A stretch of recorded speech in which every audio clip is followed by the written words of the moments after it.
Estou? Olá! Ok, já estou a ouvir. O Marco passou-se, reiniciou e tudo. Acontece. Com as Desculpa. tecnologias, sabes como é que é? Estou a falar da questão dos buracomim, movimentos de resistência. Primeiro, eu não sabia que eles estavam tão bem organizados. Eu conhecia já um bocadinho de como é que os jainos estão organizados, nesse sentido, não é? Representação dos direitos dos indígenas, etc. Não é mesmo uma questão de buracomim. Não. Então, A questão é que, quer dizer que estão bem organizados é um bocadinho, talvez, um exagero. Para já, porque é um movimento que está muito envelhecido. Ou seja, não é esperado que haja uma expansão daqui em diante. Ou seja, a tendência é de contração, porque, a partir quem já é membro, à partida terá uma certa idade, digamos, dos 40 para cima, se não mais, e há uma tendência muito reduzida de jovens a juntar-se ao movimento. Portanto, à medida que lentamente as gerações forem dando lugar a outras, a tendência vai ser sempre de contração. E mesmo quando as pessoas sofrem, por exemplo, discriminação por serem associadas a buracomim, como tu estavas a dizer, pelo sítio da cidade onde moram, por exemplo, não propriamente por serem descendentes historicamente, essas pessoas também não aderem a esses movimentos de direitos? Então é assim, a maior parte das pessoas que são vítimas, por isso é assim, faz mais sentido falar em discriminação buraco do que falar em buracomim. Não existe um grupo uniforme de pessoas, não existe uma comunidade que seja um buracomim ou não. O que existe são locais que são discriminados como sendo supostamente um dos insultos comuns é que são um ninho de criminalidade, sendo que depois existe uma certa interseccionalidade, por exemplo, com os enclaves onde vivem descendentes coreanos, por exemplo. Isso acontece muito na prefeitura que tem mais comunidades discriminadas, que é Fukuoka. Em Fukuoka tem grandes comunidades imigrantes nas zonas que estão associadas ao trabalho industrial. Sim. E muitas dessas zonas que são discriminadas, supostamente por serem, por exemplo, sujas. E é verdade que são sujas, não porque as pessoas que lá vivem são descendentes de pessoas sujas, mas porque são, de facto, zonas em que há indústrias pesadas, não é? Portanto, existe poluição de água, existe poluição sonora, existem muitos fatores ambientais que depois também contribuem para esta discriminação. E esse é que é um dos factos interessantes da discriminação buraco, é que é uma discriminação que se foi mutando ao longo dos séculos. Porque durante o período Edo, quando tinhas os povos discriminados, que eram os Eta e os Hinin, que são os muito poluídos ou os não humanos, como eram chamados, sendo que os Eta eram as pessoas que assumiam trabalhos que eram considerados sujos, como, por exemplo, coveiros, tirar a pele dos animais, ou qualquer outro tipo de artesanato que envolvesse essa mesma pele, como era o caso dos tambores taiko, etc. Portanto, aí era uma questão de, podemos dizer, de pureza contra a sujidade, não é?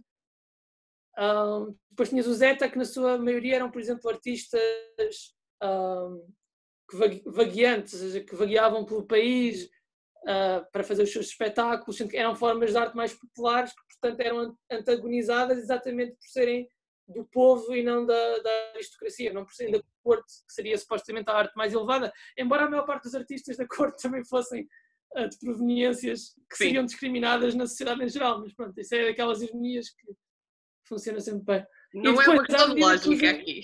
Sim, pois à medida que o Japão foi se transformando, depois no período Meiji, período Taisho, etc., aí começou a prevalecer muito aquela ideia do darwinismo social, em que havia diferentes tipos de pessoas geneticamente separadas, portanto a genética determinava, se quisermos, até o tipo de emprego que tu fosses fazer. Mais uma vez aí não era uma questão de ser genético ou não, era uma questão de haver uma discriminação estrutural que fazia com que, sei lá, o filho do talhante, à partida seria talhante porque é um negócio da família. Mas, de qualquer das maneiras, o que é relevante não é explicar qual é que é o verdadeiro motivo, mas tentar compreender qual é que era o racional emprego para discriminar. Não é? Exato. Tanto que, por exemplo, houve um caso, eu lá aqui não tenho fontes, o que é muito embaraçador, mas este é um caso relativamente conhecido que eu depois posso tentar referir-te.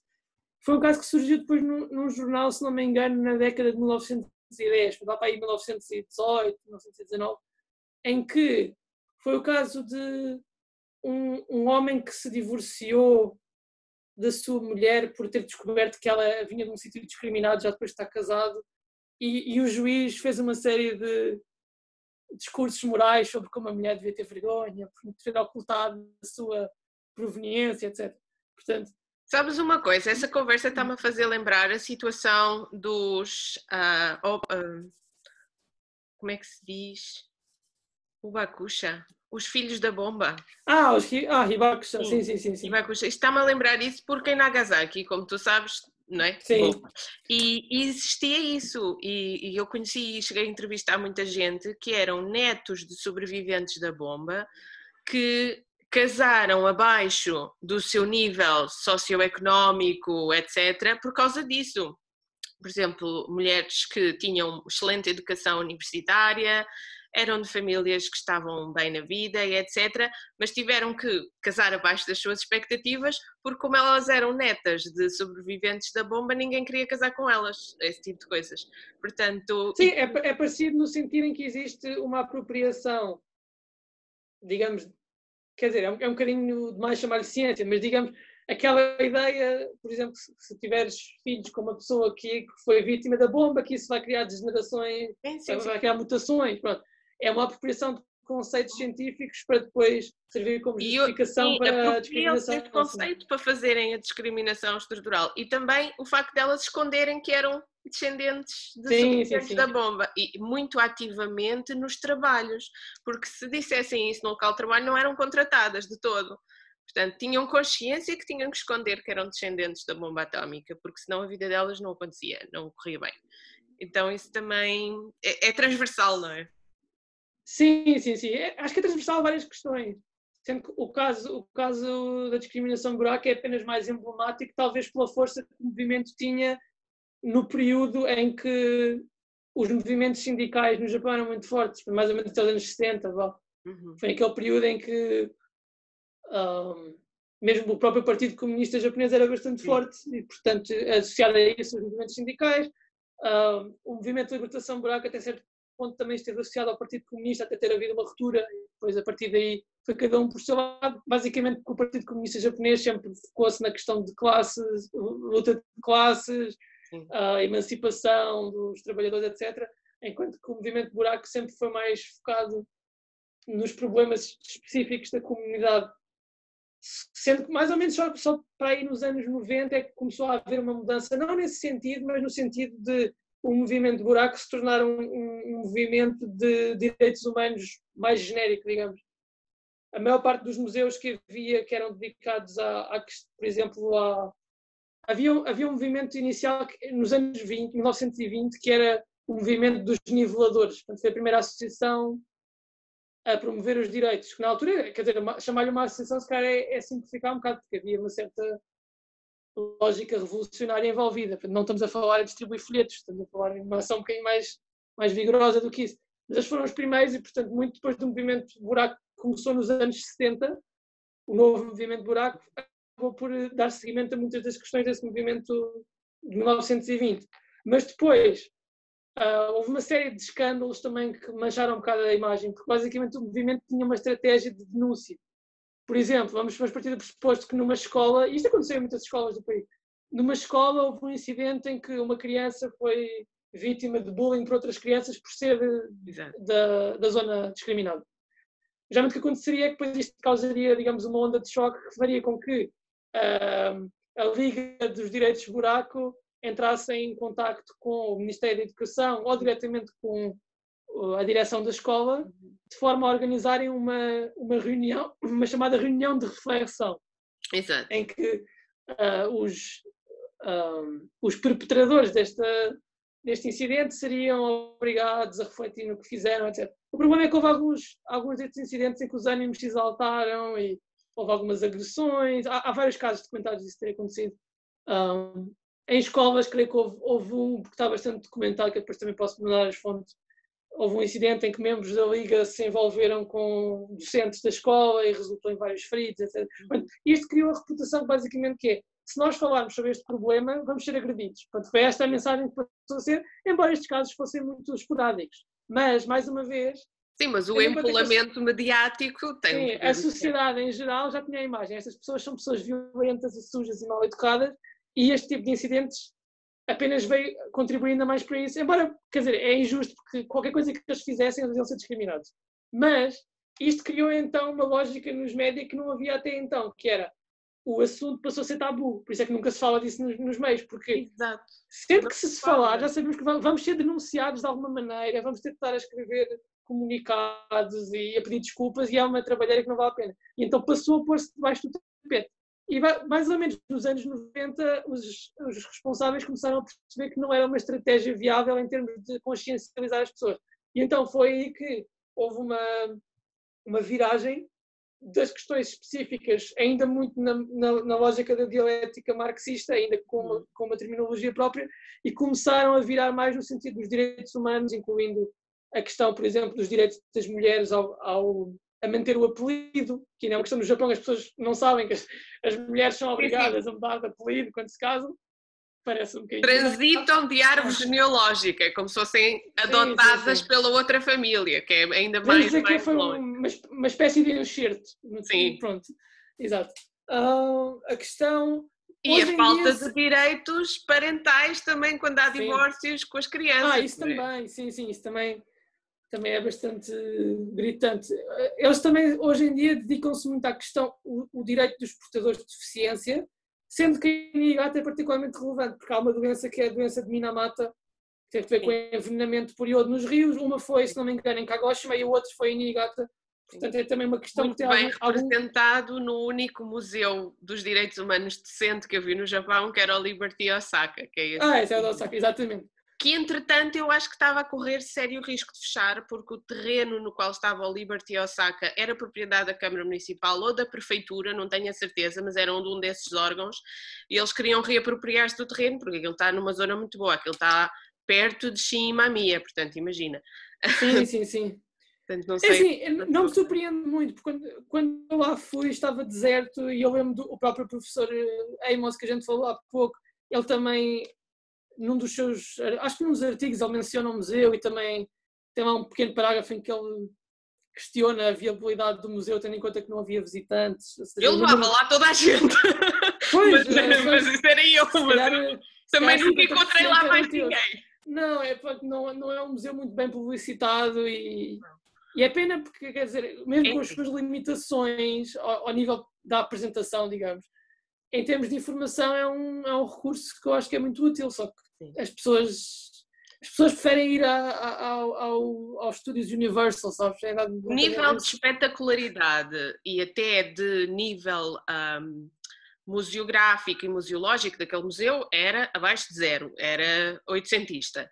Mas se tu fosses lá numa lógica de visita de estudo, que é como eu vou, não é? E já tivesse a lição estudada, digamos assim, e utilizasses aqueles materiais e aqueles cartazes e os vídeos que estão a passar nas televisões e não sei o quê, como âncora para falar dessas coisas tabus, mas tipo tu como pessoa que vai a guiar já soubesse o que é que quisesses dizer, aí funcionava. Se uma pessoa entrasse lá sem saber nada do assunto e que se aborrecesse facilmente com técnicas pedagógicas do século passado, aí claramente não funcionava. Sim. Não, é assim, eu também acho que a nível da apresentação podia estar 1 milhão de vezes melhor, mas a questão é, mesmo pelo simbologismo do local onde estava, que é uma zona também historicamente discriminada. Sim, era bom Era muito ali à importante volta. existir, mesmo que fosse uma coisa quase amadora. É um bocado como, sei lá, por exemplo, se formos ver uma exposição de fotografia amadora feita por vítimas do crime X, ainda não vale a pena enunciar nenhuma, pessoas que foram vítimas e que agora estão a usar uma forma de arte com as suas limitações técnicas para expressarem as suas experiências, a sua identidade, etc. Isso tem um valor intrínseco que passa a ausência de conhecimento técnico. Ou seja, eu quando fui ao museu também tive noção que ao nível da museologia provavelmente não seria exemplo para ninguém. Mas a parte de ser abrangente, simbólico, sim, e abrangente também, eu acho que tinha utilidade, e agora assim perde-se, passa a ser mais o quê? E pôr lado a lado desses assuntos, eu também achei que era um exercício muito interessante, e foi o primeiro museu que vi assim. Depois vi outros museus assim, por exemplo, vi o Museu do Porto, não me quero enganar, mas acho que é Bristol, UK, o Porto de Bristol, que o Museu do Porto fala da construção dos navios e, obviamente, da quase escravatura dos trabalhadores ingleses das classes baixas e, ao mesmo tempo, da escravatura, do tráfico de escravos dos próprios navios. E fala dessas questões de falta de direitos humanos em diversos contextos diferentes. E ali o Museu Liberty Osaka, também o facto de falar do acidente da poluição em Niigata, de falar dos buracos Min, e de pôr essas coisas todas ao lado umas dos outros, os coreanos, os descendentes dos coreanos, os Ainu e a questão toda do Hokkaido e da ocupação do Hokkaido, pôr essas coisas no mesmo edifício, na mesma zona da cidade. E agora vamos falar dos outros, cá dentro, do que é tabu. Achei extremamente refrescante haver um sítio no Japão em que isso se pudesse fazer, porque de resto não está presente. Sim, porque assim, um dos criticismos que se faz muito é que quando se fala em questões sociais, é assim, não vale a pena ter grandes debates com pessoas que estão no espectro oposto ao nível político, ou o que quiser chamar, mas um dos criticismos que há muito é que são problemas ocidentais que estão a ser importados para o Japão. Sim, claro. Isso é um criticismo muito comum. Exato. A questão do feminismo, em especial, porque tem mais visibilidade mediática, é muito aquela ideia, isso são ideias americanas, ou o que seja. Mas não, a coisa que eu mais gostava nesse museu, partindo do pressuposto que ainda está aberto, espero que sim, é mais do que aquilo que tu disseste, que é vamos falar sobre os outros, eu acho que era vamos falar sobre nós. Essa é que era a ideia. Vamos falar dentro, sim, os outros cá Exato, ou seja, somos nós, não necessariamente eu e tu, mas a pessoa que vive na rua ao lado, etc. E pá, isso, sendo endógeno, ou seja, vindo dos próprios japoneses, como até podemos discutir que o modo de apresentação provavelmente até era para o público japonês em geral. E isso é muito importante, porque não pode haver aquele criticismo, vocês são financiados não sei por quem. Exato. Aquele museu era extremamente japonês, na sua apresentação, na organização. Estava tudo escrito em japonês, não havia nada noutra língua. Não havia um curador qualquer americano de São Francisco, não, aquilo era um museu 100% japonês, e isso também é importante, haver algo que é tão insular que tem de ser respeitado por ser da terra, percebes? E tinhas trabalho a descobrir o sítio? Lá saías da estação, tinhas que andar à procura? Sim. Sim. Eu quando fui lá fui de GPS no telemóvel, até cheguei lá com facilidade, mas se a pessoa vai assim a perguntar na rua onde é que fica, acho que a pessoa não chega lá. Não, e passa-se por aquelas fábricas abandonadas, como tu estás a dizer, sim. Aquela zona toda com ar de deserto industrial que ainda se vê. Então, e depois de estares a fazer, de teres decidido esse tema, não é? Porque uma pessoa vai para o Japão estudar um tema, um bocado como eu com Nagasaki, e depois põe-se na rua a falar com as pessoas. E também fizeste isso. Sim, no meu caso, quer dizer, não foi exatamente na rua, porque é um tema sensível, não é um tema que a gente vai... Essa é a minha pergunta, como é que consegues falar com as pessoas num tema sensível? Sim, então, olha, no meu caso... Quer dizer, durante um ano de mestrado, eu e o meu orientador só batíamos com a cabeça na parede, porque a gente diz, mesmo na proposta de tese que já foi feita na universidade, não aquela da bolsa, que estava muito mal escrita, mas já outra, já com pés e cabeça, uma das questões que tanto o orientador como os co-orientadores perguntaram é, então, mas isto é implementável? Pois. Porque interessante, sim, quer dizer, ninguém toca nisto, e ainda por cima existe a questão que o tema... Normalmente, devido ao facto de ser mais expressivo, costuma focar-se muito no oeste do Japão, Osaka, Kyoto, Fukuoka, mas é um problema que é transversal a todo o país, com exceção dos territórios que não eram japoneses, como Hokkaido ou Okinawa. Mas em relação ao resto do país é transversal. E, portanto, como existe um foco quase total no oeste, o meu argumento para fazer no oeste, neste caso Niigata, é exatamente o inverso. Ou seja, em vez de eu fazer aquilo que já está feito, vou tentar fazer uma coisa que é pouco feita e daí que tenha utilidade. Na altura foi um bocadinho difícil convencê-los disso, mas depois eventualmente consegui usar o argumento inverso para os conquistar, digamos. Mas então, durante um ano foi muito difícil porque não é uma questão que a pessoa possa perguntar-lhe, você é isto, você conhece alguém que seja. Não se pode perguntar isso. Até mesmo em termos de legalidade, existem desafios legais porque o próprio ato de revelar a origem de uma pessoa sem o seu consentimento pode constituir crime. Exato. Exatamente porque especialmente nos anos 70, 80, havia uma espécie de manuais que eram vendidos nas grandes empresas em que continham listagens de moradas que eram suspeitas de ser territórios discriminados. E esses manuais eram empregues então por departamentos de recursos humanos para não contratar para aquela rejeitar pessoa. candidatos, sim, mesmo que o candidato fosse mais qualificado, não é? Portanto, era usado nesse sentido, era usado... Aqui no Japão há muito o problema dos detetives privados, que eu ainda nunca percebi porque é constitucional, mas pronto, vamos ignorar. Há muito o problema dos detetives privados no caso dos casamentos.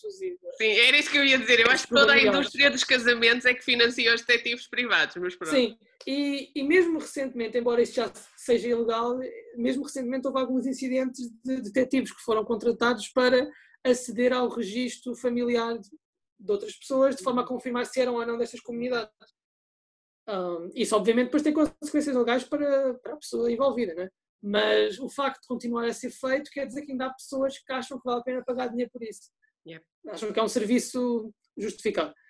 E portanto, como eu não podia simplesmente perguntar às pessoas, o que eu fiz primeiro fiz uns focus groups, que depois acabaram por não ser utilizados na tese, curiosamente, mas no início fiz uns focus groups com pessoas que, com exceção de uma pessoa, ninguém no grupo era diretamente, ou dizia ser de uma comunidade discriminada, mas todos eles tinham algumas ideias a partilhar sobre o assunto. Esse foi o ponto de partida, era juntar 3 grupos diferentes, em 3 ocasiões diferentes também, e ouvi-los a discutir o assunto, sendo que havia pessoas de diferentes faixas etárias, portanto as opiniões delas também variavam muito consoante a sua geração. Daí, acabei por conseguir uma deixa a partir de um dos participantes, que eu suspeito que ele estava ativamente envolvido no movimento, embora ele nunca me tenha dito, que ele tinha muita informação escrita, ele partilhou muita informação. Portanto, embora ele nunca me tivesse dito que era, digamos, um membro ativo de alguma associação, pareceu-me ser esse o caso. E, entretanto, ele informou-me que, naquele ano, por mera coincidência, a maior conferência sobre a questão buraco no país inteiro, com cerca de 5.000 participantes, que é muita gente. É relevante, sim. Ia acontecer em Niigata, tipo a 20 minutos da minha casa. Buia! O que é muito bem vulgar, porque não é um sítio sequer central nesta questão. Seria mais justificado se fosse em Osaka, e eu teria ido a Osaka também, quer dizer... E deixa-me adivinhar, e havia zero divulgação disso. Saiu no jornal local, por acaso é assim, o jornal local de Niigata, que é o Niigata Nippo, é um jornal bastante bom em questões sociais, eu acho, embora seja, como a maior parte dos jornais, tem uma inclinação mais conservadora, mas eles discutem com alguma abertura essas questões, portanto publicitam, escrevem artigos sobre ações de formação que foram feitas nesse sentido, porque é um dever ainda hoje das prefeituras. Basicamente, o financiamento público do Estado japonês entre 1969 e 2002 para prevenir a discriminação, sendo que na altura o foco era o melhoramento dos espaços. Portanto, a lógica ainda era um bocadinho, digamos, de culpar as vítimas, ou seja, ok, vocês vivem em zonas discriminadas porquê? Porque não têm acessos, porque não têm escolaridade, porque são sujas. E então, com isso, conseguiu melhorar-se muito o nível de vida média dessas zonas, sendo que muitas delas hoje em dia provavelmente já nem são conhecidas como zonas discriminadas, não só porque foram melhoradas, mas também porque houve uma mudança geracional. Entraram pessoas, saíram pessoas. Exato. E aos tantos a geração que discriminava também ou foi saindo ou foi falecendo, etc. Portanto, isso teve de facto um impacto positivo, só que não tratou diretamente da questão da discriminação, ou seja, que é o comportamento que tem de ser corrigido. Isso só passou a ser proposto em 2016 pelo próprio governo do Abe, que é um governo conservador, o que vem indicar que, ao contrário do mundo que se diz, é um problema ainda contemporâneo, porque para o Parlamento japonês aprovar uma lei, quer dizer, é quase uma espécie de uma lei de bases, é uma lei muito conceptual que depois delega às prefeituras a função de resolver o problema como leis quadro, sim, leis de base. Sim, exato, quase como quiserem, porque não existe uma diretiva centralizada, não existem fundos disponibilizados, cada prefeitura faz como entender.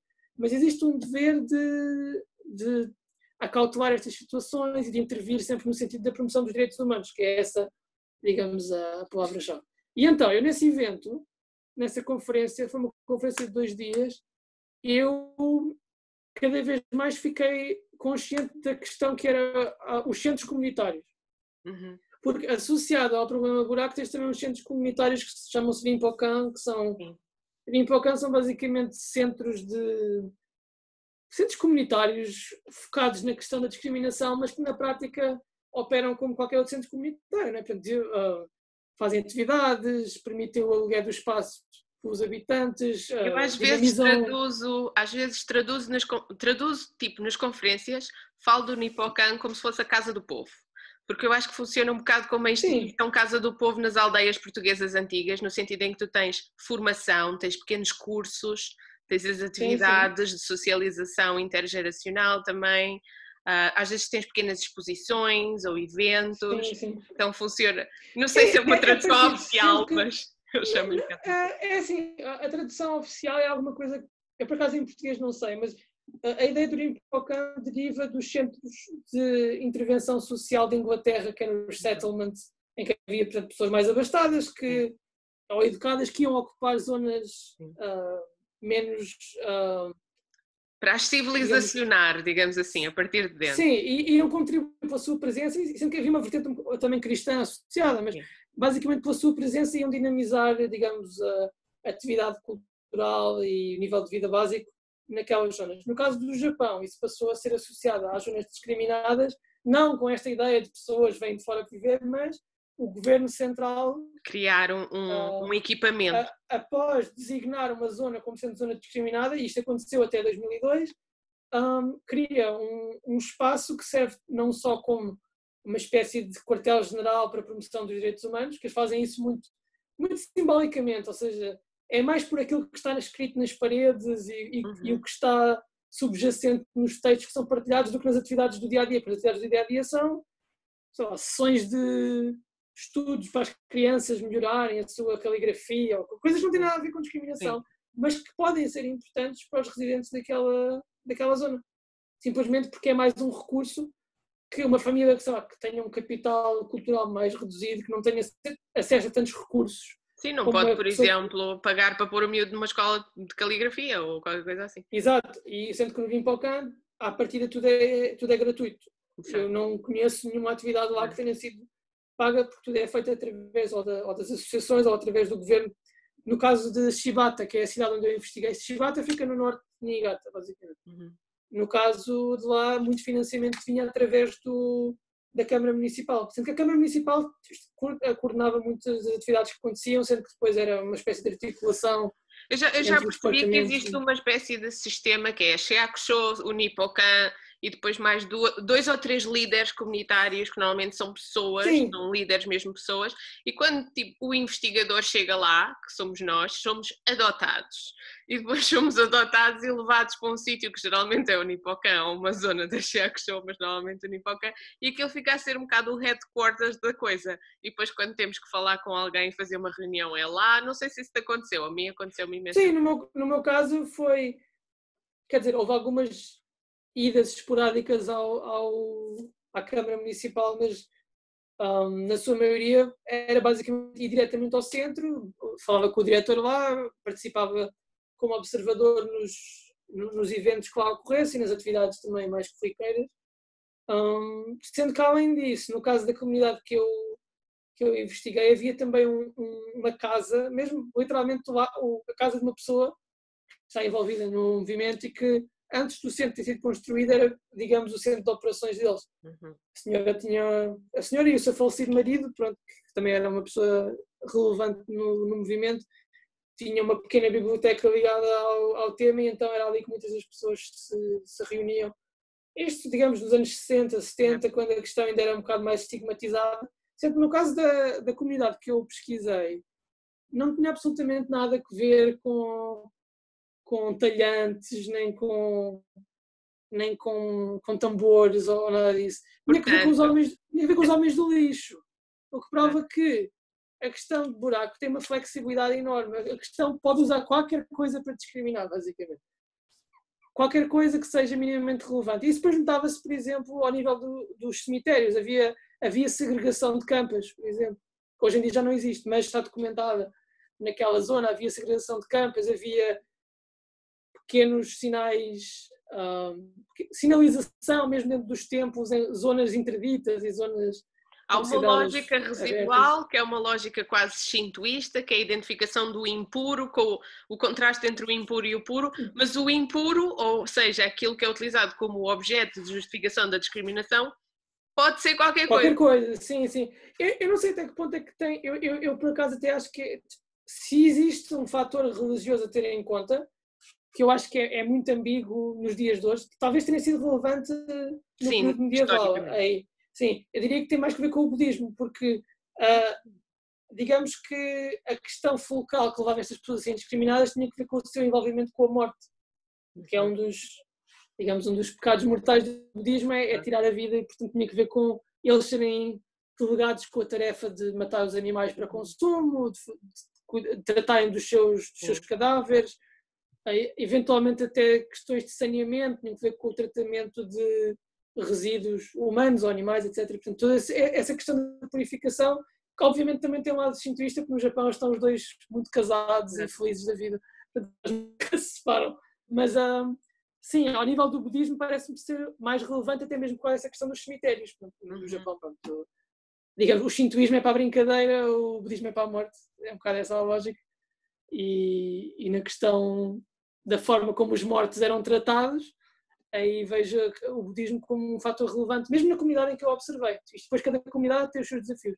Mas pronto, curiosamente, embora seja uma comunidade que tem uma história que está associada a várias coisas, mas na altura tinha também que ver com questões agrícolas, tipo século XIX, início do século XX, e depois, entrando nos anos 50, 60, passou a ser as famílias de uma zona menos favorecida, também por questões ambientais, porque em termos de infraestrutura via-se claramente não era tão privilegiada, tanto por empreendimentos públicos que danificaram a zona, como por questões logísticas que fizeram com que as ruas fossem muito estreitas. Um dos problemas nessa comunidade é mesmo o facto de haver ruas tão estreitas que uma ambulância não poderia entrar lá se alguém ficasse doente e não conseguisse sair de casa. E essa é ainda uma das queixas que continua a marcar o discurso entre o Rinpoche e a Câmara Municipal. Mas basicamente, pronto, voltando ao cerne da questão, anos 50, 60 passou a ser a questão dos homens do lixo, as pessoas que se ocupavam de trabalhos não sazonais, que tinham que ver, por exemplo, trabalhos sazonais que tinham que ver com reparação de utensílios. Pessoas que eram recoletores, recolhiam lixo na rua para depois fazerem revenda. Há uma pequena comunidade em Kyoto que é exatamente esse o motivo pelo qual eles são discriminados. Sim. É recolherem objetos estragados ou velhos e fazerem a sua reparação. E nesse caso em particular, que eu tropecei no assunto quando estava a viver com uma família de uma amiga minha de Kyoto, tem a ver com ser uma zona que é perto, como é que aquilo se chama? Fica em cima de Enmachi, estás em Enmachi, sobes a norte da cidade, e é uma zona onde há um santuário que se chama o Santuário da Estrela do Nordeste, uma coisa assim. Não faço a mínima ideia. Vou-te abreviar a história. Há ali uma rua famosa que se chama Yokai Street, que é a Rua dos Monstros. Ok, já ouvi, sim. E nessa zona existe, da parte de... aquela zona foi a zona mais antiga da formação de Heian, quando a Heian foi formada.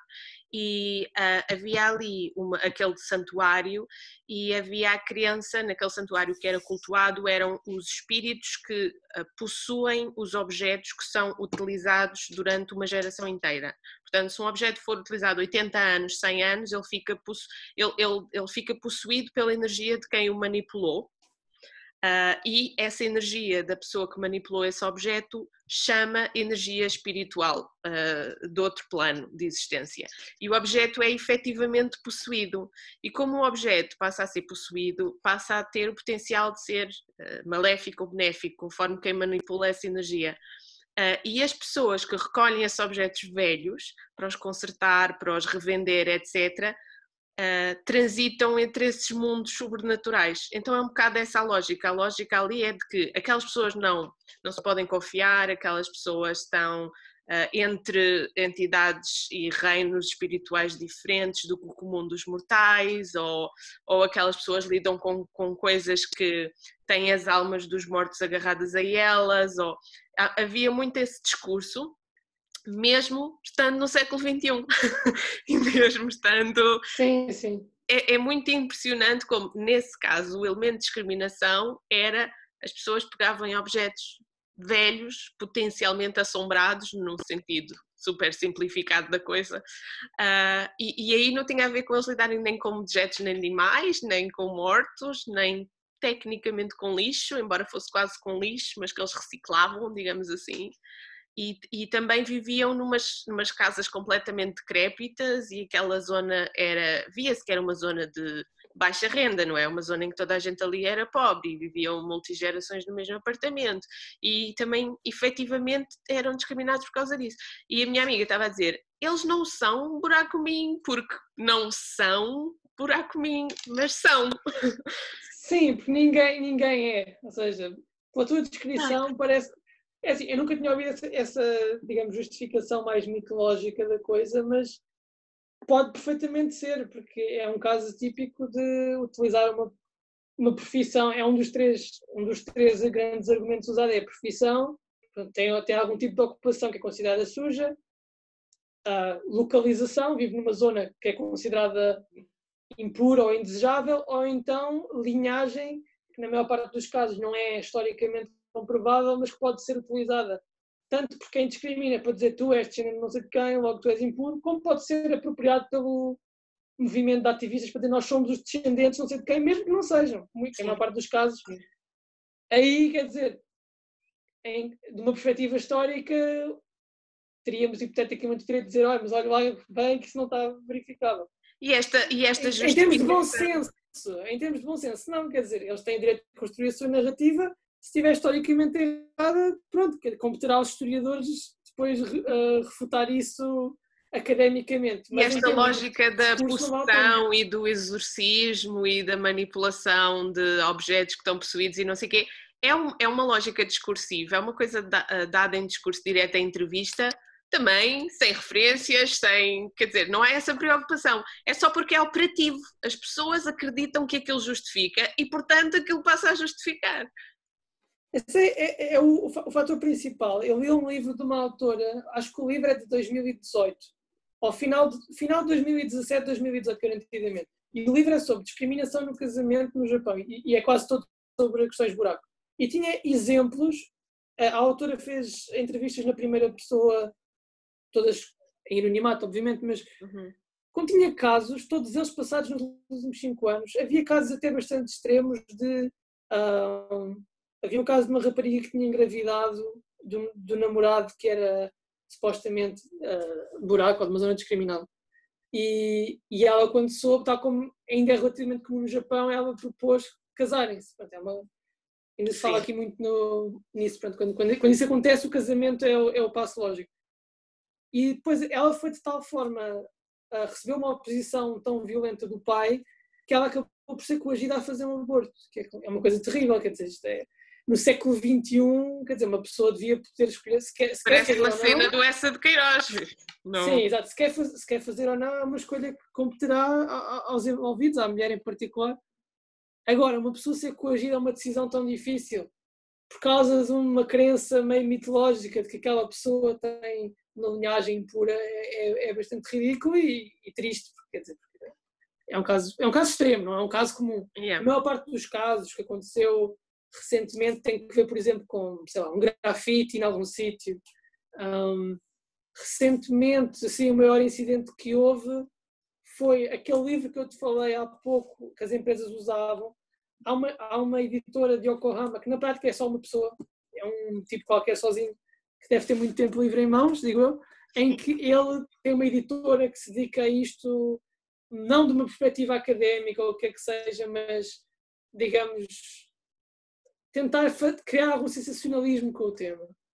E essa editora, a dado ponto, pôs na Amazon, e chegou a estar disponível na Amazon para pré-encomenda, que iam editar uma versão completamente oficial desse livro, porque o livro, infelizmente, ainda está disponível, alguns na internet, embora não seja fácil de encontrar, ainda está disponível alguns em circulação. E eles iam fazer uma edição como deve ser, publicada em nome, supostamente, da liberdade de investigação. Mas, quer dizer, para já não me parece que publicar uma lista de moradas seja exatamente a liberdade de investigação. Não. Quer dizer, antigamente havia as páginas amarelas que eu nunca percebi porque é que era legal. Pois é, agora quando a gente olha para trás. Muito esquisito, muito esquisito mesmo. Sim. Mas pronto. Mas pronto, de qualquer maneira, depois o tribunal, creio que foi o tribunal de Kanagawa ou uma coisa assim, o tribunal de Yokohama, sim. Eles depois decretaram que os livros que supostamente já estavam impressos que fossem confiscados e a Amazon retirou imediatamente o produto do site, não chegou a entrar em circulação. Mas o facto de haver, para já o facto de haver capital para publicar este tipo de conteúdo com todos os custos que estão associados, quer dizer que também há pessoas interessadas em financiá-lo ou financiadas pelo menos interessadas pelo menos em adquiri-lo, não é? E isso é um bocado preocupante, porque hoje em dia tu se escreveres a palavra buraco ou palavras associadas no YouTube em japonês, 90% do que tu vais ter são vídeos de desinformação, basicamente. Sim, claro. Vídeos do género, alguém a filmar com o telemóvel na vertical, com a câmera toda tremida, eu agora estou aqui na zona discriminada, vejam só estas casas todas velhas. Tipo, são basicamente vídeos classistas de pessoas a dizer, olha, para eles são tão pobres. Uhum. E depois os comentários estão cheios de teorias ainda mais obscuras sobre essa gente. Eles são descendentes de coreanos, eles são descendentes não sei do quê. Porque essa também é uma tese que sempre foi quando muito o fator mainstream. coreano entra no mix, a coisa fica muito explosiva. Sim, fica mais picante, apropriadamente. Fica mais picante Existe quase. E depois existe o cruzamento com as questões da guerra e. Sim. Mas esse foi um tipo de discurso muito comum, que era quando já não havia maneira de justificar a discriminação individual ou estrutural destas comunidades, então, como o ato em si já está considerado pelo mainstream como sendo errado, não sendo eticamente justificável, então vamos justificar como? Mudando a natureza dos intervenientes. Não, mas eles não são japoneses, eles são descendentes de coreanos, eles são descendentes de não sei de quem. Porque isso depois é uma maneira de estimular esses alteridade, também já pensei nisso neste sentido, quando a alteridade, ou seja, o outro já não faz sentido ser visto como o outro, porque é o japonês também, então tem que se enfatizar a alteridade e fazê-lo ser outro para que possa continuar a justificar-se o ato discriminatório. E há um puxar para lá mais longe. Em Nagasaki aconteceu a mesma coisa com os descendentes da bomba atómica.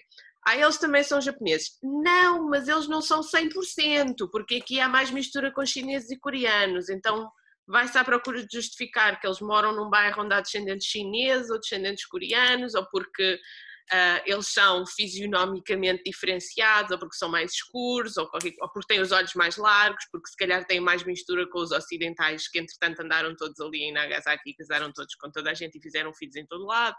Portanto, há quase a necessidade de começar a puxar a identidade desse outro para mais longe, para poder continuar a justificar a discriminação e a diferenciação. É sempre assim, arranja-se sempre algum tipo de retórica que justifica. Quer dizer, quando pensamos em Portugal, por exemplo, na discriminação contra os chineses, ou asiáticos em geral, por serem supostamente chineses, pronto, mas focando nos chineses existe muito aquela questão, inicialmente talvez pela sua aparência, pela sua língua, muito diferentes. Depois, à medida que as gerações mais novas começaram a achar que isso não era uma justificação válida para discriminar, mesmo assim ainda perduraram aquelas ideias do eles não pagam impostos, ou inventa-se uma mitologia qualquer que dê ao discriminador alguma razão para continuar a incorrer no comportamento. Esse é que é o problema da discriminação, é que é tão flexível.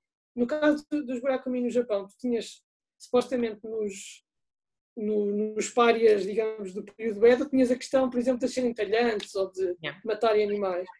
E depois no Japão contemporâneo isso transmutou-se na discriminação de quem trabalha em matadores, que já são estruturas industriais, que pertencem a grandes grupos corporativos com capital a entrar e a sair, sendo que provavelmente os empresários que investem, que lucram com esses negócios, são pessoas perfeitamente respeitáveis. Exato, claro. São pessoas que têm dinheiro.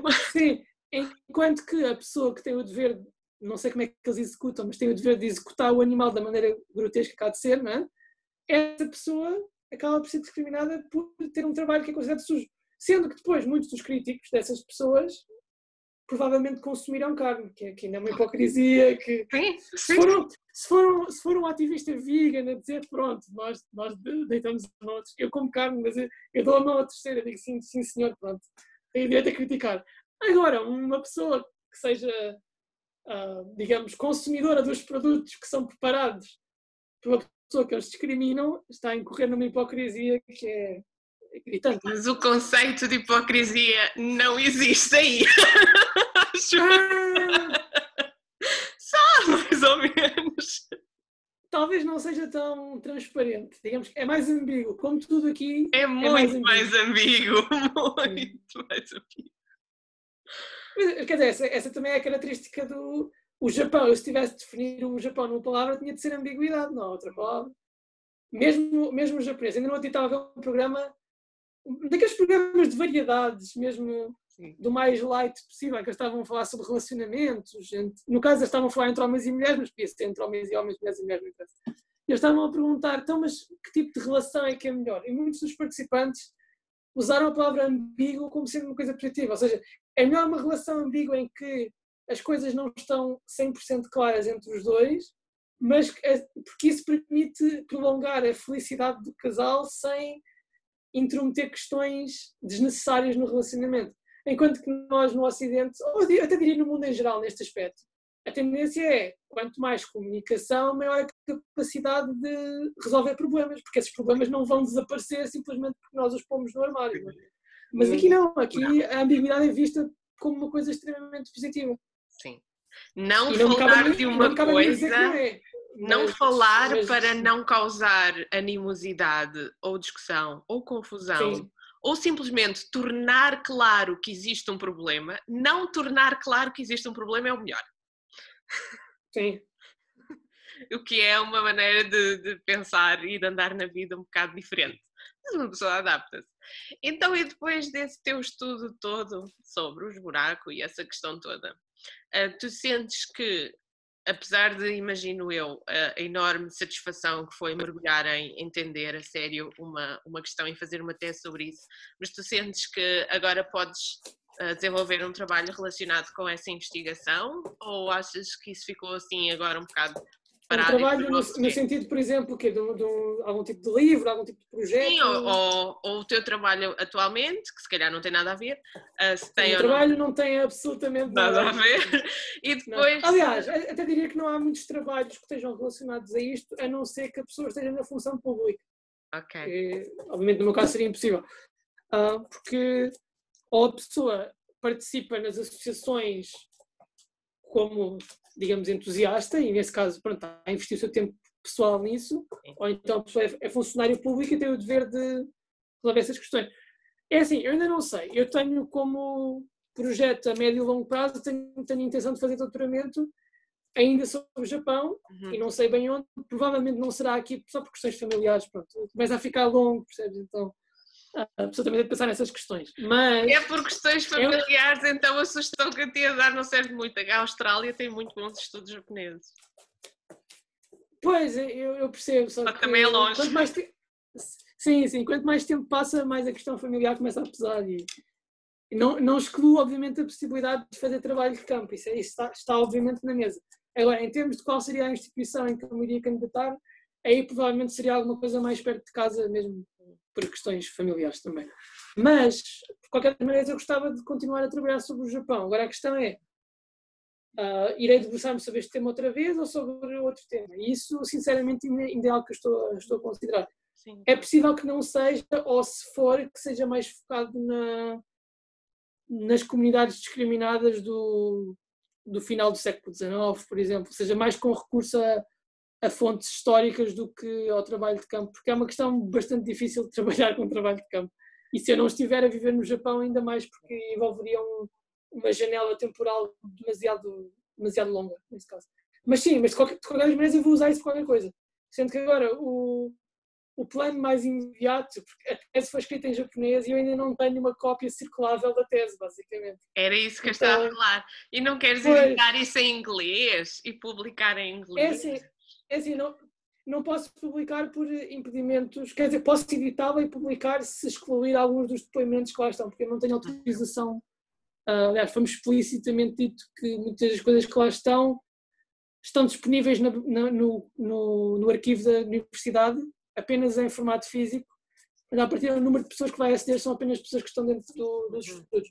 Eu, se puser uma versão a circular aí em PDF, que é algo que eu posso vir a fazer quando estiverem disponível em inglês ou em português, e eventualmente vou traduzir quando tiver cabeça, a versão vai ter de ser abreviada, porque algumas partes vão ter de ser cortadas apenas para respeitar, porque muitas das coisas que lá estão são bastante específicas, embora todos os nomes foram mudados, obviamente, mas há lá certos detalhes que, sabendo a dimensão, não geográfica, porque Niigata tem uma prefeitura grande, mas a dimensão do problema na prefeitura é bastante reduzida, portanto, com as informações certas, qualquer pessoa perceberia imediatamente do que é que eu estou a falar. E não é suposto, quando se trabalha este tema academicamente, identificar a comunidade, porque isso pode ter... O investigador pode estar a ser discriminador, porque está a dar informação que pode ser usada para discriminar. Compreendo perfeitamente, porque isso aconteceu-me exatamente o mesmo nos descendentes dos cristãos, porque os descendentes dos cristãos andaram a fugir de um lado para o outro e os sítios onde acabaram por se estabelecer lá e conseguir lá viver ao longo das gerações, porque as pessoas não sabiam que eles eram os descendentes de cristãos. E ainda hoje em dia as pessoas não dão autorização para que eu faça um livro de divulgação, ou, estás a ver, eu tenho os depoimentos gravados, posso utilizá-los para fins académicos, mudando muitas coisas, mas não posso publicar porque estou a pôr em risco a segurança dessas famílias nos sítios onde eles estão.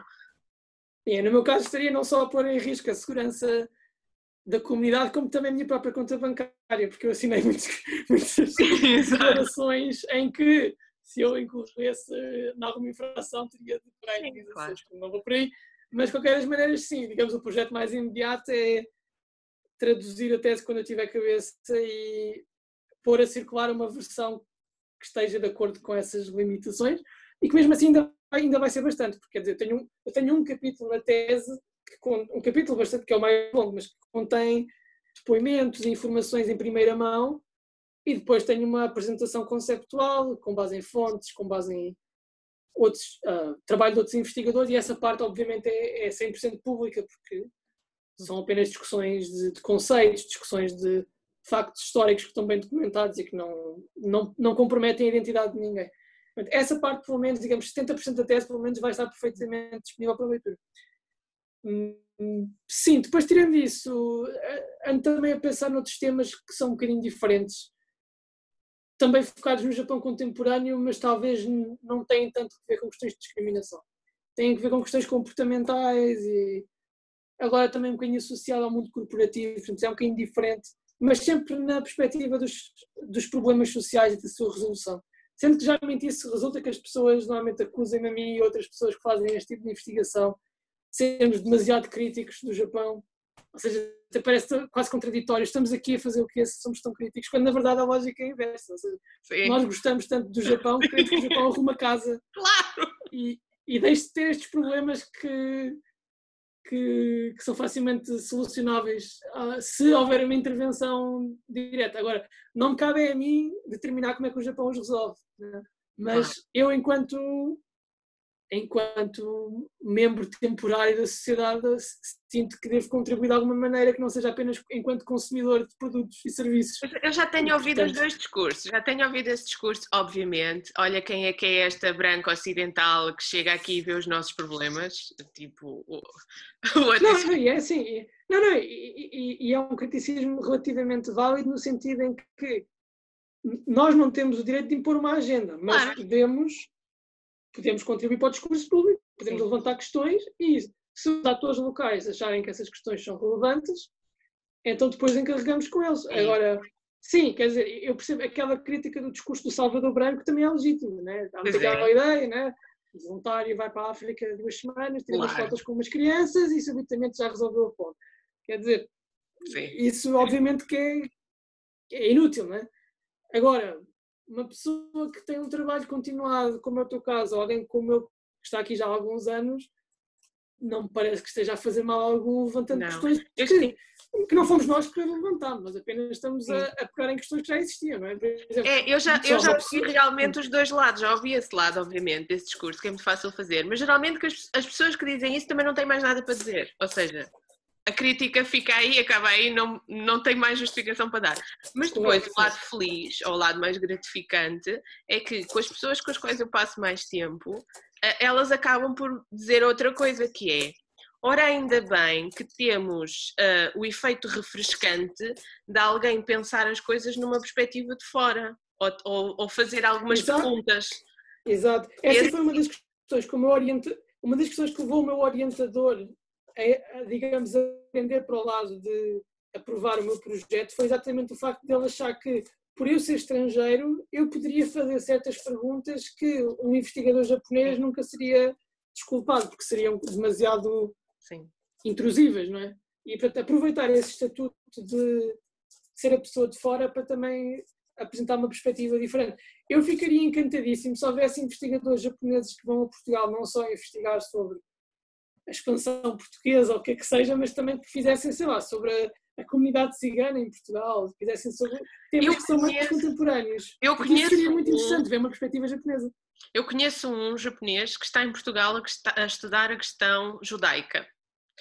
Ou seja, a questão judaica desde aquela altura, não é? Em que foram todos queimados na Praça da Figueira. Sim, os sefarditas, não é? Sim, e os sefarditas que foram para Amsterdão, e depois o regresso, e depois onde ele esteve em particular foi em Monsanto, obviamente, está a estudar a comunidade de Monsanto, porque esses já são os judeus que estão a voltar para Portugal no século XX e a tentar refazer um sentido de comunidade judaica portuguesa, e portanto a lógica agora já é a lógica do século XX, e é um japonês que está a fazer isso.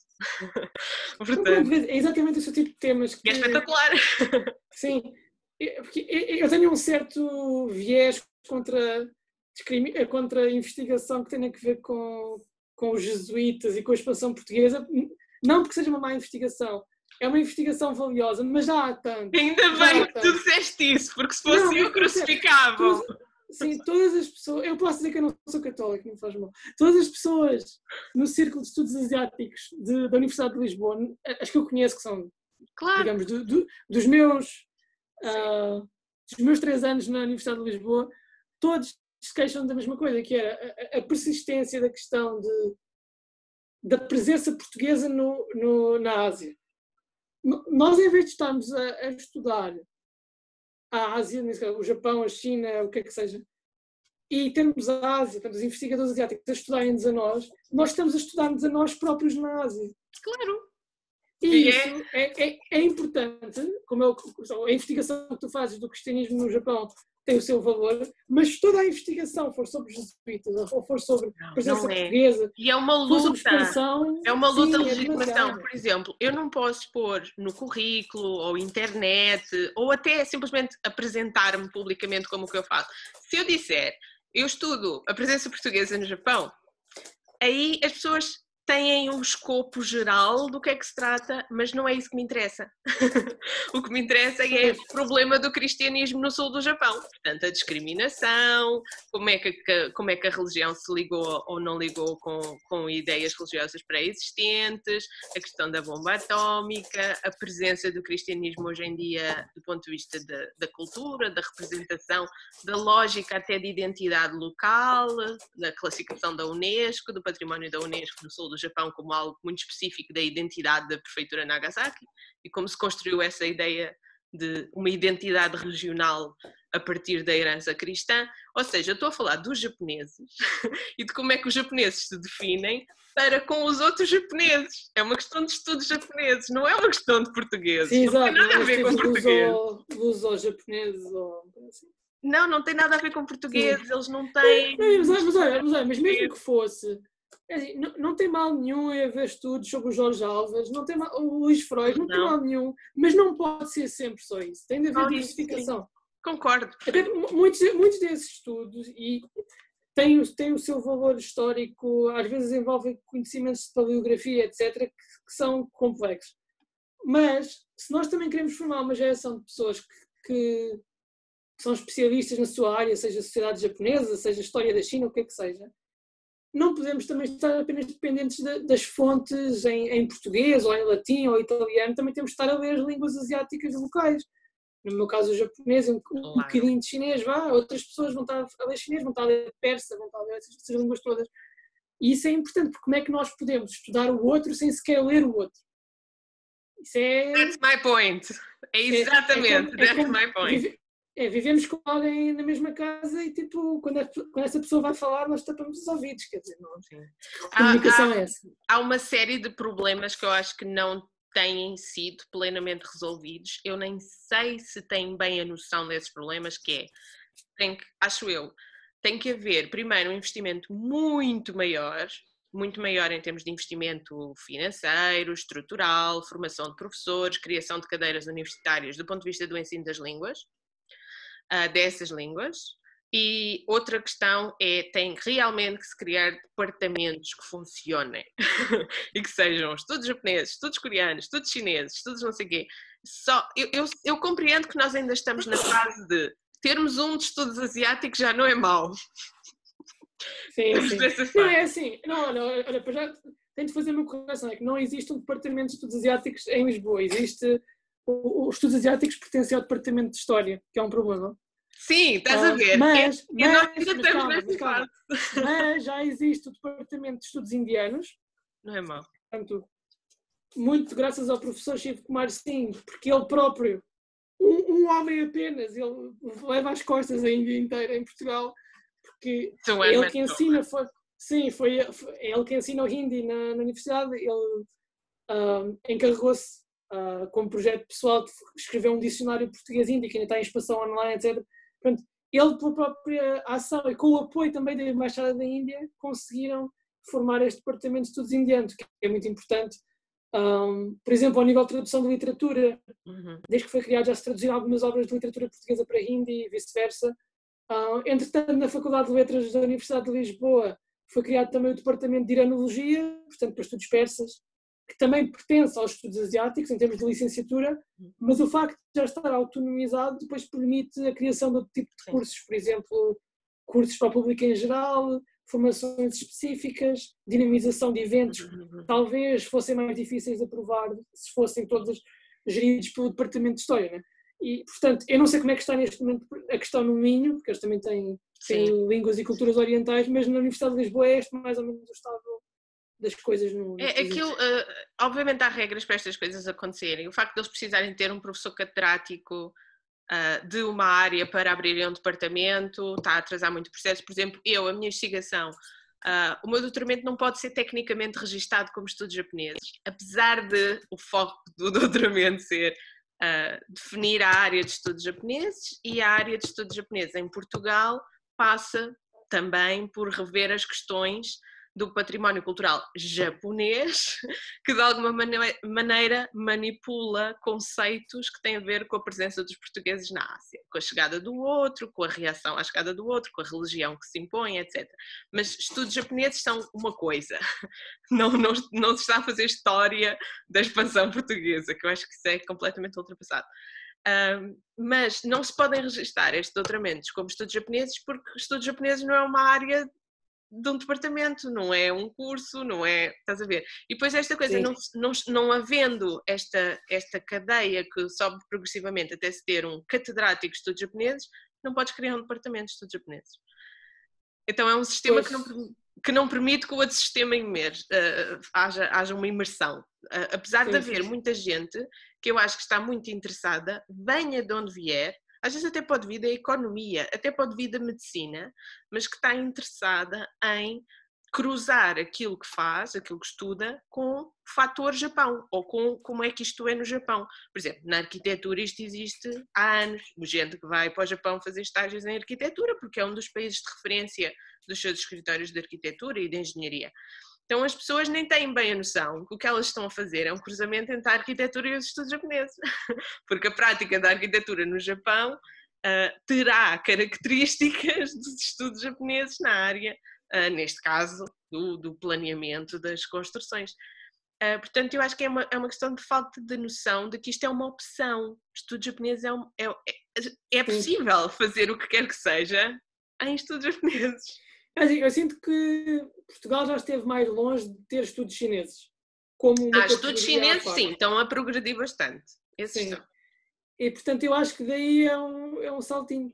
Porque, Mas os estudos chineses estão a progredir, não porque as instituições portuguesas se estão a adaptar, mas porque o Instituto Confúcio e os investimentos da China estão ativamente a desenvolver os estudos chineses em Portugal. Sim, e eu tenho muitas razões para ser crítico dos Institutos Confúcio, mas seja como for, tendo em conta que esse avanço é inevitável, eu acho que quem está nos estudos japoneses pode aproveitar um bocado o balanço para tentar aproveitar, porque, vamos ser sinceros, as pessoas que estão associadas a esse tipo de decisão, geralmente não são pessoas que tenham uma sensibilidade muito pronunciada para o que é China e o que é Japão. Digamos que tu achavas que nós devíamos surfar a boleia. Eu acho que sim. Surfar a onda, digo. Sim, tal como o Japão surfou a onda da civilização chinesa em muitos aspectos, inspirando-se nas suas cortes e na sua arquitetura, etc. As suas letras, não, os seus caracteres.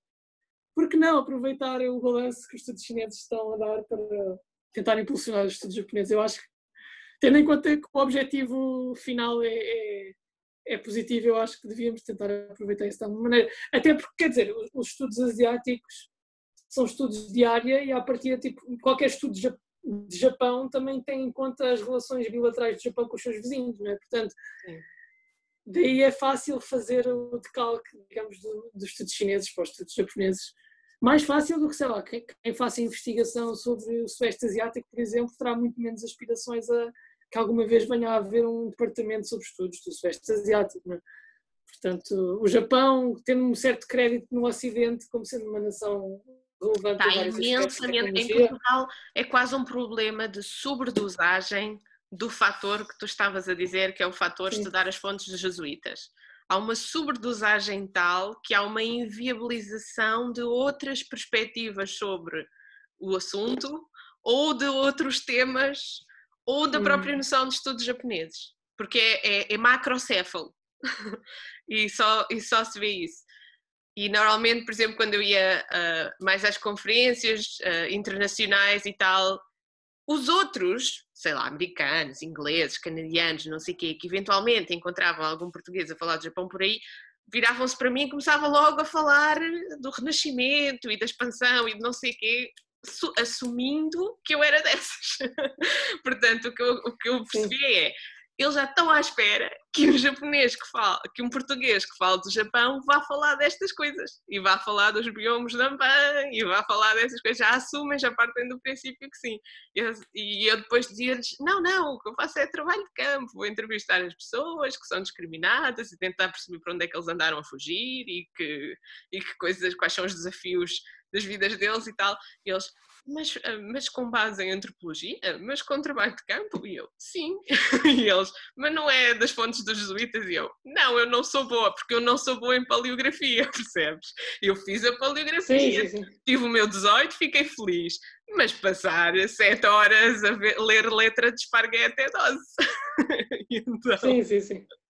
E então conheço as minhas fraquezas. Então dizia isso às pessoas, eles ficavam assim, é capaz de ser a primeira pessoa que eu conheço que não está a estudar fontes jesuítas para isto. Sim, há 1001 pessoas e não sei, quer dizer, por um lado eu não quero que esse tipo de investigação pare, não é? Porque sim, mas não ser a única, só isso. Sim, mas é mesmo por aí, exatamente, é mesmo só a saturação. A crítica não é sequer a nenhum dos investigadores que fazem esses temas, claro. Até porque muitos, como sabemos, às vezes são um bocado influenciados a irem para esse lado, porque é aí que está digamos, o financiamento, que está aí o interesse, não é? Porque muitas vezes também os temas que são investigados também dependem dos orientadores, dependem dos vários agentes envolvidos no processo de candidatura, de seleção. Portanto, logo por aí é um bocadinho complicado. Mas pronto, vamos ver o que é que dá para fazer. Para mim, eu acho que a principal questão que tem de ser mesmo resolvida nas próximas, digamos, 2 décadas, é a questão das traduções. É que nós não podemos ter em Portugal grandes autores japoneses a serem traduzidos de traduções. Isso é... Porque é assim, podemos usar o argumento para livros de japonês medieval, podemos usar o argumento que não existem especialistas em Portugal, e é verdade. Podemos usar o argumento, então fomos ver a tradução inglesa e pronto. Eu aceito isso. Traduzir o Genji Monogatari não é tipo...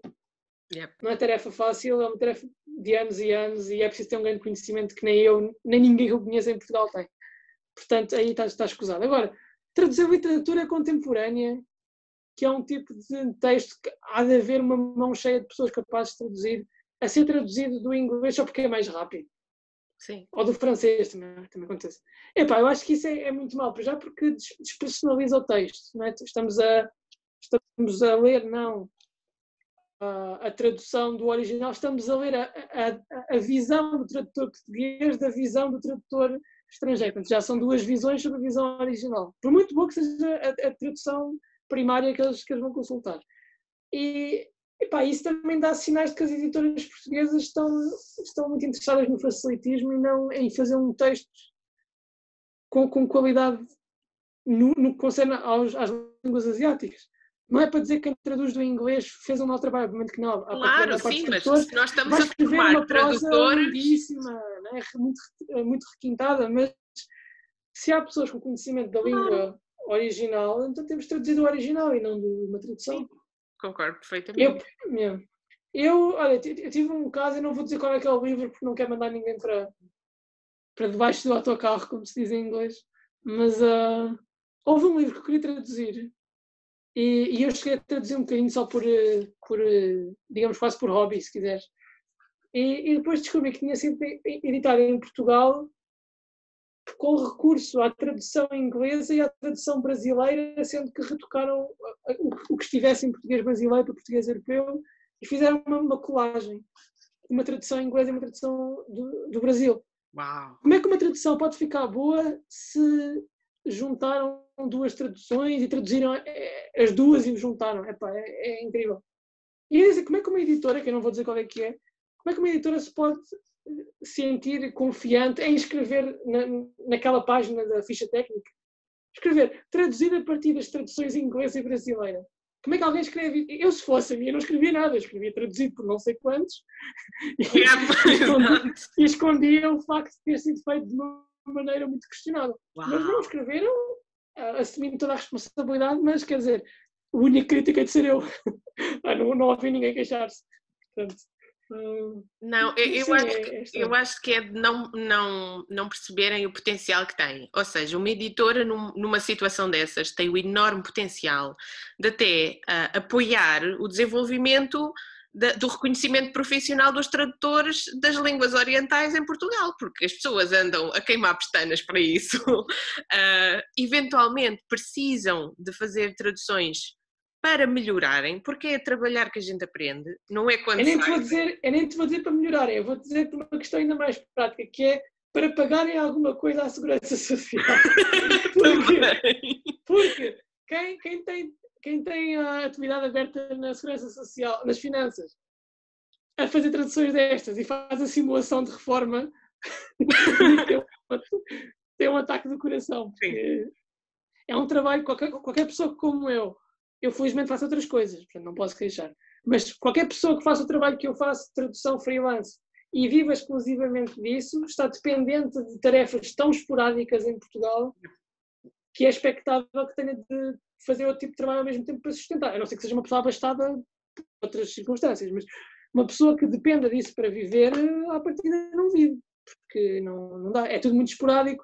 Em Portugal também há de depender das editoras, mas dos poucos trabalhos que eu fiz neste sentido, posso dizer que a maior parte não inclui pagamento de direitos de publicação após a tarefa estar concluída. Normalmente é uma tarefa única, paga pelo número de palavras e depois a partir daí há quase uma desvinculação entre o tradutor e a editora.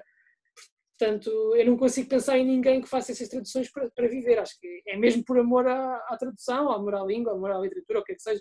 Não pode ser por subsistência. É impossível. Daí que eu fico bastante zangado com inveja, quando vejo aquela malta nos Estados Unidos que tem um mercado editorial brutal, em que vivem da tradução, traduzem o que é que seja, banda desenhada, jogos, literatura, qualquer coisa. Há tanta coisa para fazer no campo das localizações e tradução literária também, e conseguem efetivamente viver disso.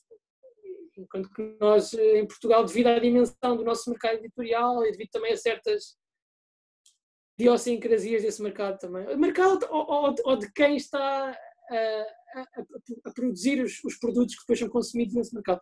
Não tenho a certeza qual dos dois. Mas por causa dessas características é impossível. Por isso é que eu também não sei exatamente qual é que é realisticamente o potencial de carreira para alguém que trabalha nesta área. Eu sou uma pessoa muito dedicada à questão da literatura e da investigação. Eu não me preocupo muito com isso.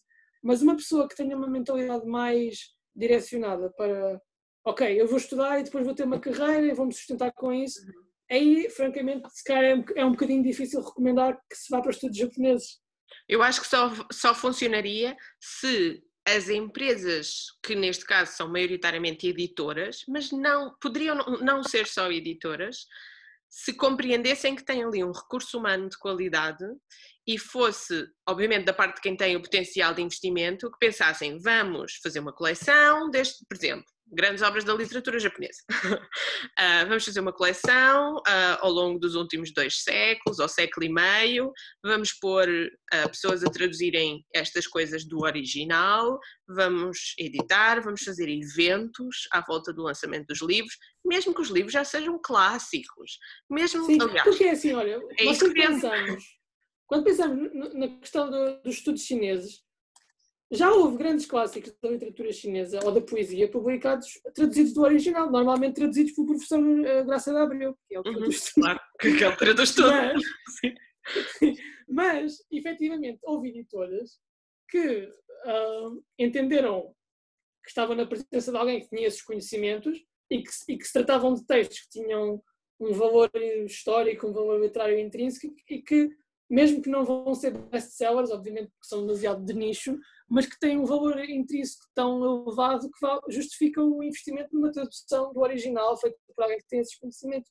Agora, eu não conheço, no Brasil, obviamente que há, felizmente no Brasil há, mas em Portugal não conheço nenhum grande texto da literatura japonesa que seja traduzido do original.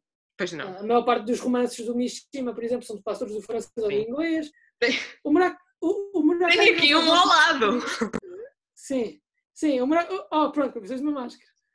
Que é muito bom. O Murakami não faz diferença que seja do inglês, porque uma crítica que eu já ouvi muito dele é que ele escreve japonês a pensar como é que vai ser a tradução em inglês. Portanto, sim. Pronto, esse não faz mal, eu já li em japonês e não gostei muito. Mas do Murakami, a sim, ficção dele, eu não gosto muito, mas eu gosto quando ele escreve não ficção. Ok. Sim. Eu acho que o problema do Murakami Haruki, porque o Murakami Ryu é bastante bom, para quem gosta de livros de terror. Murakami Haruki, sim, Murakami Haruki. Sim, o Murakami Ryu tem uns livros assim sobre assim, uns psicopatas e não sei o que, tem uns livros interessantes. Eu acho que é tipo o Stephen King japonês. O Murakami Ryu é o meu Murakami, é o bom Murakami. Mas pronto. Mas o Haruki, o que eu não gosto nele são... não quero discorrer muito sobre isso e ofender metade dos teus subscritores, mas as personagens... Quer saber? Quem está no meu canal está porque gosta. Quem não está vai com outra freguesia. Exato. As personagens femininas do Murakami são absolutamente ridículas.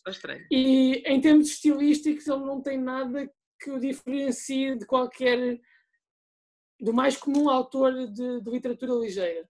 E isto não é para insultar a literatura ligeira. A literatura ligeira tem o seu papel. Mas eu não percebo aquele hype todo em relação... Posso dizer que já li a maior parte dos livros que li em japonês, com exceção de um ou outro, e não me fascinou minimamente, achei razoável. Eu não li todos, eu achei alguns contos interessantes. O da insónia achei interessante, o assalto à padaria achei interessante, porque são contos, eu acho que nos contos o formato é tão curto que ele tem que ser mais criativo. Talvez o facto de ser um texto mais condensado traga ao de si mais qualidades. Mas o que eu gostei mesmo dele, e se tu não conheces eu recomendava-te, era o Underground, que são as descrições. Sim. Já leste? Li. Sim, aliás, tenho lá em casa em Lisboa, em japonês. Assim, adorei o Underground. Esse livro é espetacular, só que eu digo que podia ter sido escrito por uma pessoa anónima e eu teria adorado o livro mesmo. Exato, não é por ser o Murakami, é porque é uma boa descrição. Sim, exato, porque é um excelente livro que devia ter sido feito por um autor de não ficção Sim. que não ele, basicamente. E Ele- esse livro não tem críticas, é um livro extraordinário. Exato, também é a mesma coisa. Eu acho que o E eu Underground. comprei, desculpa, Diz, só para te ofender um bocadinho, eu comprei o usado por 70 cêntimos. isso não me ofende nada. Eu adoro bagatelas e pechinchas. Adoras? Adoro bagatelas e um pechinchas. bocadinho. Exato, exato. O outro dele, que também não é de ficção e que é quase autobiográfico, efetivamente, que é sobre o diário, não sei como é que aquele se pode traduzir, diário de um praticante de corrida ou diário de um corredor. Sim, sim. Pronto. Eu li esse também, esse li em tradução, por acaso. Então, esses foi, que não são ficção achei mais interessantes. Sim. Tens que ir, já deve ser tarde, já falámos imenso. Sim, tenho de ir, sim. Aliás, até porque agora aqui os supermercados estão com o horário Reduzido. limitado. Yeah. Sim. Então, olha, obrigada por teres falado um bocadinho connosco. Eu vou parar a gravação. Sim, e ok. depois Então, manda-me as referências das coisas que quiseres que apareçam aqui no rodapé. está bem. Depois diz-me só se conseguiste salvar a gravação da nossa primeira chamada. Sim, consegui. Está bem. Está bem. Tchau, então, olha, obrigada, boas compras.